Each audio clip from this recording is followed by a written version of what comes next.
All right, so Chase, you're down in Mexico today. You're at the brew pub, so that's kind of cool, kind of different scene, right? You got cases of beer around you, always makes me happy. Big Nice. plug for Los Muertos Brewing, Yes.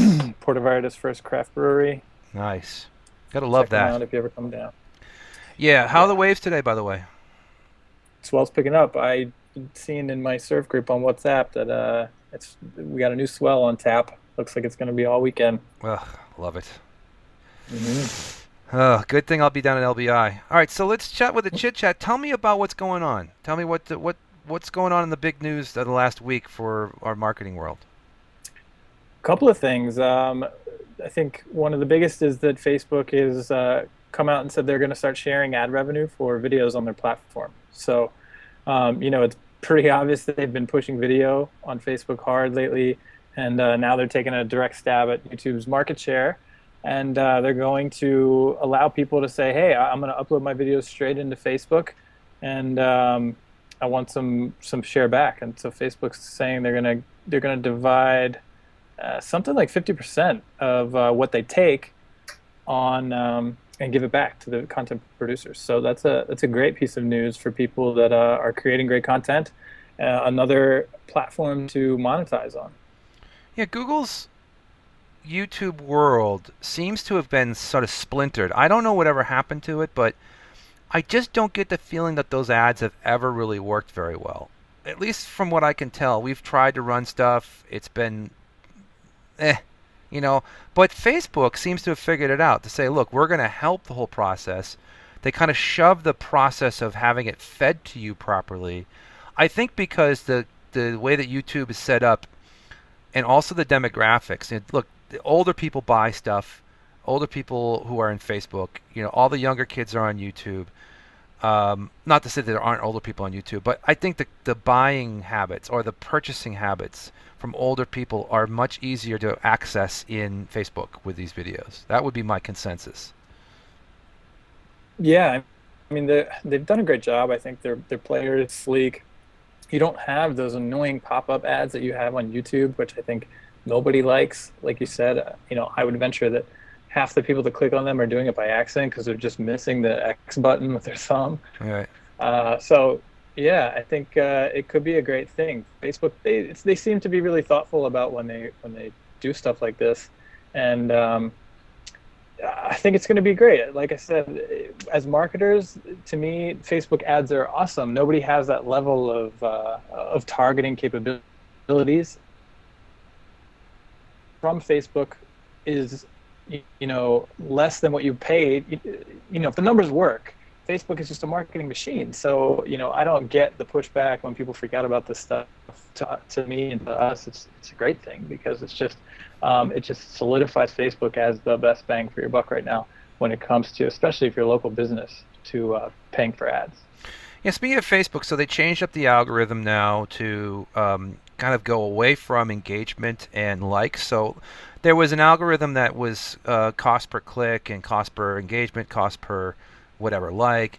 And so now they've kind of come to the point where they want to do cost per click through. Right, so this is right mapping into the rest of the world of Google and Bing and so forth, where they're really paying for the cost to click through to a website to take an action or move it onto a landing page or a piece of commerce.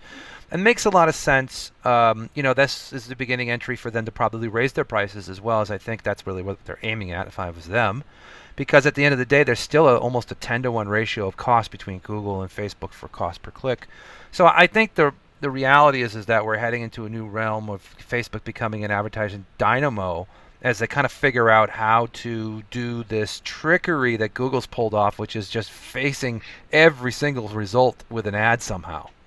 Wherever if you click somewhere on Google, you're getting an ad. I'm sorry, that's just kind of how it works.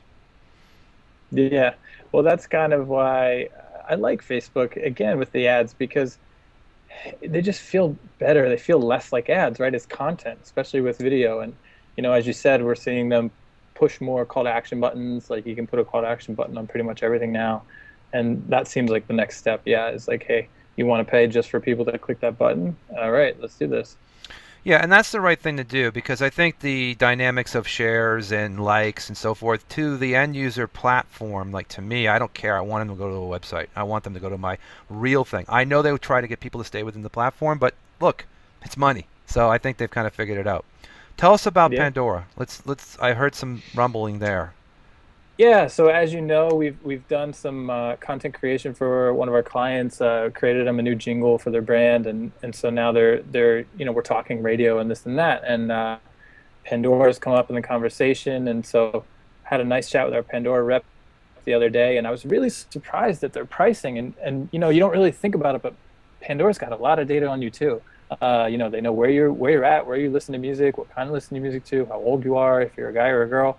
So that's for and this is an international client. So for somebody looking for a really broad reach, more like branding exposure, um, it's a lot. It makes a lot more sense than traditional radio.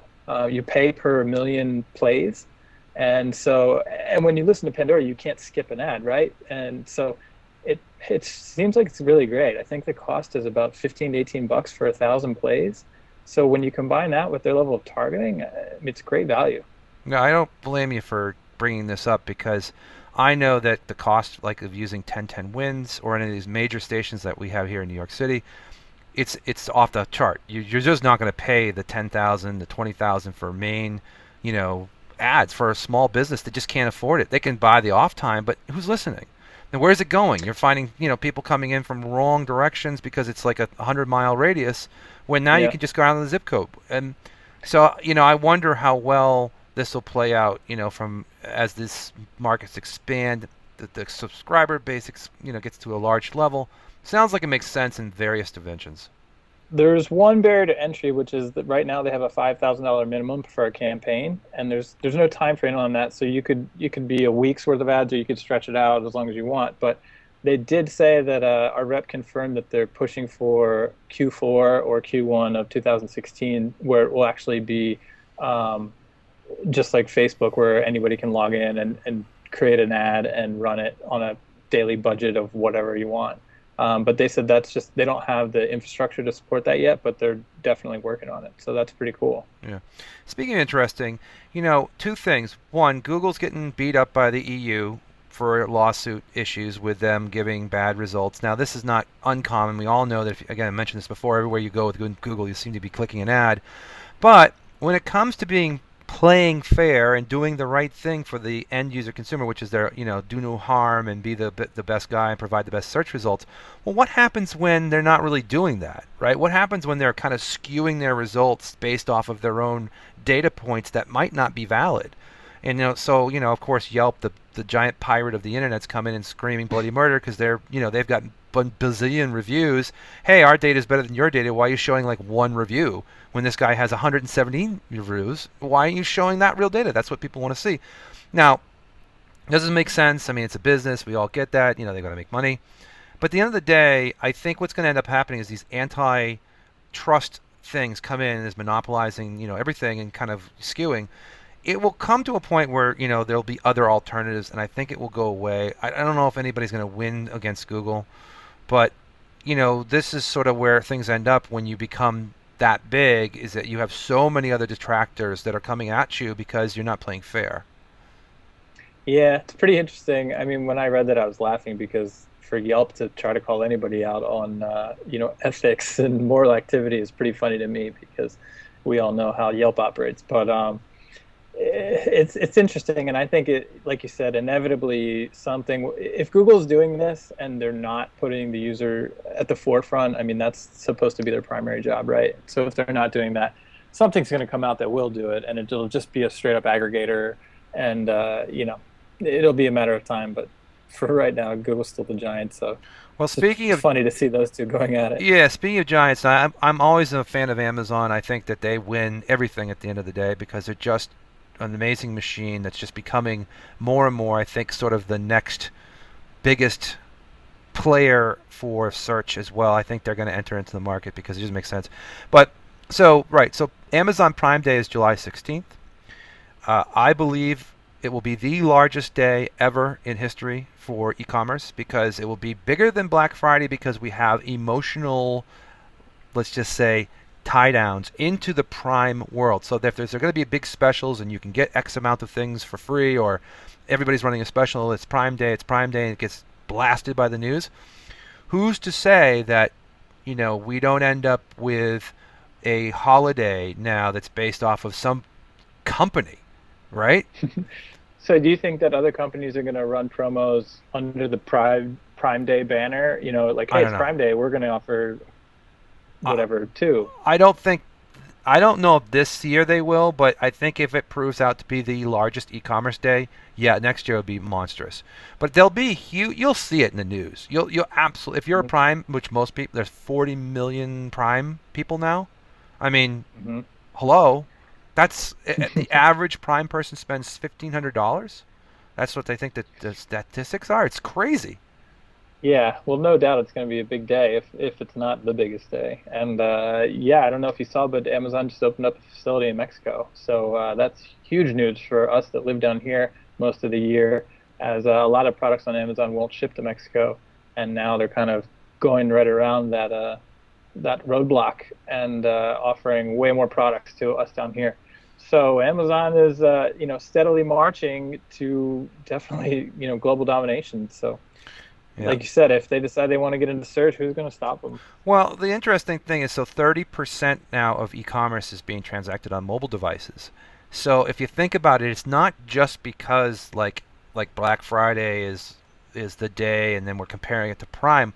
It's the shift to people to using their mobile devices to do e-commerce, and that is a huge shift because what that does is make accessibility now the new thing. So if you have more accessibility, you have more purchases.